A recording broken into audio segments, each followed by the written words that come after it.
Hi అండి, welcome to our channel Roopa creations and vlogs. ఇవాళ video ఏమిటంటే ఆంధ్ర చేపల పులుసు అండి. ఇది చాలా టేస్టీగా ఉంటుంది. ఇప్పుడు దీన్ని ఎలా తయారు చేసుకోవాలో మీకు చూపిస్తాను. ముందుగా చేప ముక్కలన్నిటినీ ఈ విధంగా శుభ్రంగా ఉప్పు పసుపు వేసేసుకొని కడుక్కొని పక్కన పెట్టేసుకోవాలండి. ఇప్పుడు ఇందులో 1/2 టీ స్పూన్ పసుపు, టేస్ట్కి సరిపడా సాల్ట్, 1 టేబుల్ స్పూన్ కారం వేసుకొని అదేవిధంగా 1 టేబుల్ స్పూన్ అల్లం వెల్లుల్లి పేస్ట్ అండి, దీనిని కూడా వేసుకొని వీటన్నిటిని ఈ విధంగా చేప ముక్కలన్నిటికీ పట్టే విధంగా బాగా కలుపుకోవాలి. ఇక్కడ నేను 2 కేజీలు చేపలండి ఇవి, అందుకనే నేను కొంచెం క్వాంటిటీస్ ఎక్కువగా తీసుకున్నాను. మీరు కొంచెము తక్కువగా చేసుకునే పాటైతే క్వాంటిటీ కూడా తగ్గించుకొని చేసుకోండి. అదేనండి పసుపు, కారము, ఉప్పు, ఇవన్నీ ఆయిల్ కూడా తగ్గించి వేసుకోండి. ఇక్కడ చూడండి, ఈ విధంగా బాగా కలిపి పెట్టుకున్న తర్వాత వీటిని మూత పెట్టేసుకొని ఒక 1 అవర్ లేదంటే మీకు టైం ఉంటే 2 అవర్స్ పక్కన పెట్టేసుకోండి. ఈ విధంగా మ్యారినేషన్ చేసుకుంటాం వల్ల ఈ కర్రీ అనేది చాలా టేస్టీగా ఉంటుంది. ఇప్పుడు 1 అవర్ తర్వాత డీప్ ఫ్రైకి సరిపడా ఆయిల్ పెట్టేసుకొని, ఆయిల్ ఇక్కడ కొద్దిగా వేసుకుంటున్నానండి, ఎక్కువగా వేసుకోవట్లేదు. ఈ ఆయిల్ మళ్ళీ ఉపయోగించుకోవటానికి పనికిరాదు కదా, అందుకనే కొద్దిగా ఆయిల్ వేసుకొని చేప ముక్కల్ని వేసుకున్నానండి. ఇందులో పెట్టేసుకొని కొద్దిసేపు ఈ విధంగా ఫ్రై చేసుకోవాలి. వీటిని హై ఫ్లేమ్లో పెట్టేసుకొని ఫ్రై చేసుకోండి. వీటిని మళ్ళీ మనము చింతపండు పులుసులో మళ్ళీ ఉడికించుకుంటాం కదా, అందుకని మరి పూర్తిగా ఫ్రై అవ్వాల్సిన అవసరం లేదు. ఈ విధంగా లైట్గా ఫ్రై అయితే సరిపోతుంది. ఇప్పుడు ఒకవైపు బాగా ఫ్రై అయిపోయిన తర్వాత రెండో వైపు కూడా ఈ విధంగా తిప్పేసుకొని వీటన్నిటిని ఫ్రై చేసి పక్కన పెట్టేసుకోవాలి. ఇవి 2 వైపులా బాగా వేగిపోయిన తర్వాత ఇప్పుడు వీటిని పక్కన తీసి పెట్టేసుకొని మిగతా చేప ముక్కలు ఉన్నాయి కదా, వాటిని కూడా డీప్ ఫ్రై చేసేసుకోవాలి.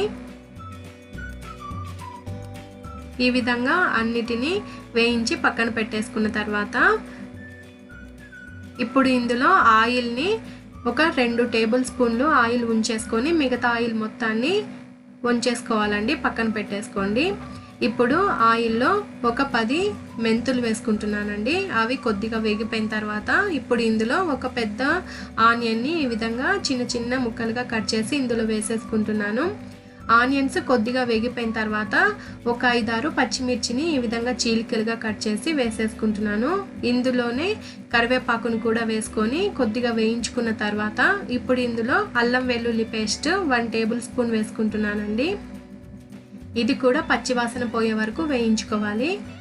టమోటాలు ఇప్పుడు 1 మీడియం సైజు టమాటాని చిన్న చిన్న పీసెస్గా కట్ చేసి ఇందులో వేసేసుకుంటున్నానండి. టమాటా పీసెస్ కూడా బాగా మగ్గిపోయిన తర్వాత ఇప్పుడు ఇందులో ఒక పెద్ద నిమ్మకాయ సైజ్ అంతా చింతపండును నానబెట్టేసుకొని ఈ విధంగా రసం తీసుకొని ఇందులో పోసుకోవాలండి. ఇప్పుడు చింతపండు రసంకి సరిపడా పుల్లగా ఎక్కువగా ఉంటే వాటర్ కూడా వేసేసుకొని ఇక్కడే వేసుకోవాలండి వాటర్ని. ఇప్పుడు ఇందులో టేస్ట్కి సరిపడా సాల్ట్, అదేవిధంగా 1 టేబుల్ స్పూన్ కారము, 1/2 టీ స్పూన్ పసుపు, 1 టేబుల్ స్పూన్ ధనియాల powder, 1/2 teaspoon garam masala powder, అదేవిధంగా వేయించి పొడి చేసి పెట్టుకున్న జీలకర్ర పొడి అండి. ఇది వేసుకుంటే ఫ్లేవర్ చాలా బాగుంటుంది. చేపల పులుసులో కంపల్సరీగా మెంతులు అదేవిధంగా జీలకర్ర పొడి కంపల్సరీగా ఉండాలండి. ఇప్పుడు ఈ పొడులన్నీ వేసుకున్న తర్వాత ఒక్కసారి కలుపుకొని మూత పెట్టేసుకొని ఈ విధంగా మరిగించుకోవాలండి. ఈ విధంగా మరిగిపోయిన తర్వాత ఇప్పుడు ఇందులో ముందుగా వేయించి పక్కన పెట్టుకున్న చేప ముక్కలన్నిటిని ఇందులో వేసేసుకోవాలి. మీరు ఇక్కడే టేస్ట్ చూసుకోవాలండి, ఉప్పు కారం సరిపోయిందో లేదో, మళ్ళీ సరిపోకపోతే ఇక్కడే వేసేసుకోవాలి. ఇప్పుడు ఈ విధంగా చేప ముక్కలన్నిటిని ఇందులో వేసేసుకొని ఇందులో గరిట పెట్టకూడదండి, గరిట పెడితే ఈ చేప ముక్కలన్నీ విరిగిపోతాయి. వీటిని మనము ఈ విధంగా కుదించుకుంటే సరిపోతుంది. చూడండి, ఈ విధంగా ఒకసారి కలుపుకున్న తర్వాత మూత పెట్టేసుకోవాలి. ఒక 2-3 మినిట్స్ తర్వాత మళ్ళీ ఒకసారి మధ్యలో ఈ విధంగా కలుపుకోవాలండి. ఈ విధంగా చేసుకోవటం వల్ల అడుగంటకుండా మనకి పర్ఫెక్ట్గా ఈవెన్గా ఉడుకుతుంది. మళ్ళీ ఒక్కసారి మూత పెట్టేసుకొని ఒక 2-3 మినిట్స్ పాటు ఉడికించుకోవాలి. ఇదంతా మనము మీడియం ఫ్లేమ్లో పెట్టి చేసుకోవాలి. ఇక్కడ చూడండి ఆయిల్ అంతా బాగా పైకి తేలుతుంది కదా. ఇప్పుడు మనకి ఈ చేపల పులుసు రెడీ అయిపోయింది. ఇప్పుడు ఇందులో చివరగా కొత్తిమీరను కూడా వేసేసుకొని ఒక్కసారి మళ్ళీ కుదించుకోవాలండి.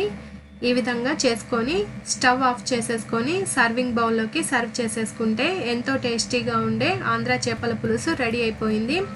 మనకి చేప ముక్కలు చాలామందికి చేస్తుంటే విరిగిపోతుంటాయి కదా, అటువంటి వాళ్ళకి ఈ విధంగా చేసుకోవటం వల్ల చేప అనేది విరగకుండా పర్ఫెక్ట్గా వస్తుందండి.